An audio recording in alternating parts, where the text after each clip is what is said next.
here's what is, I think, not terribly complicated about this. This is basically the string that Comey has pulled out there and said, I'm going to put this out in such a way that you can't help but pull on it. And what you're going to find next is going to be even worse. And it appears to have worked at least phase one of the plan.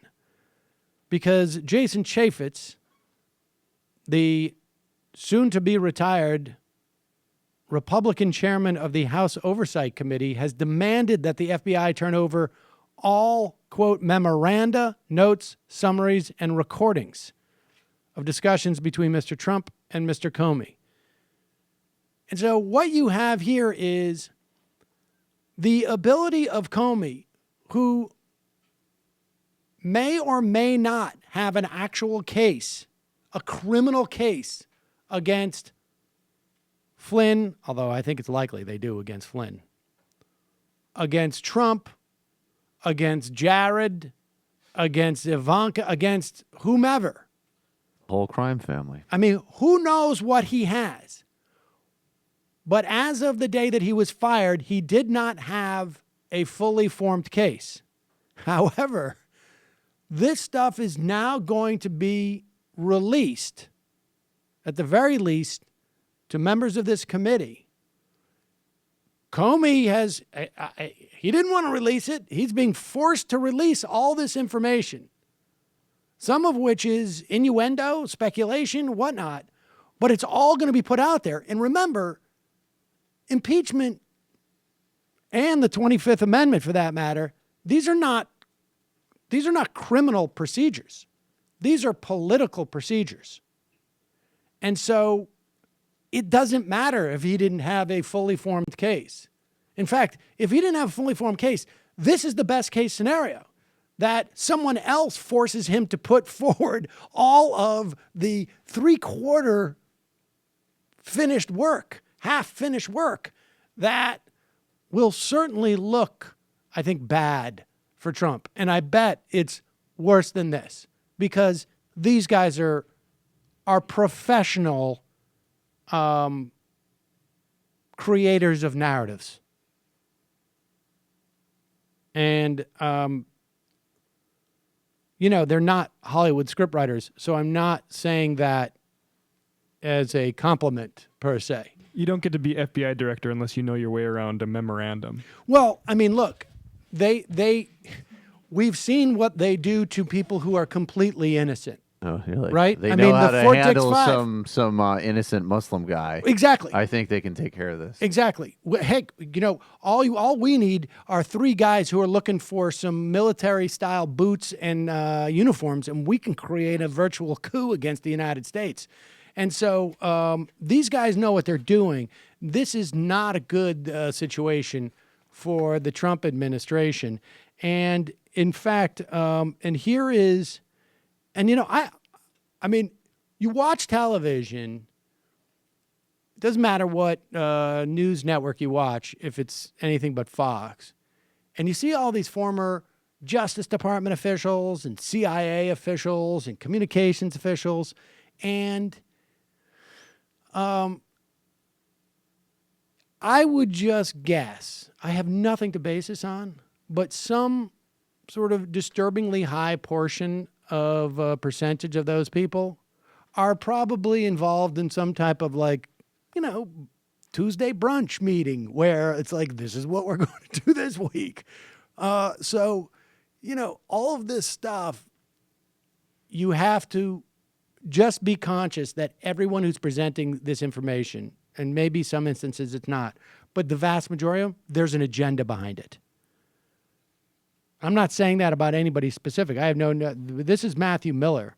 He's the former spokesman for Eric Holder. And I'm not saying it about him per se. I'm just, who knows? But here he is on Morning Joe this morning and suggesting exactly what I've said, that the leak that we've just got from the Camp Comey is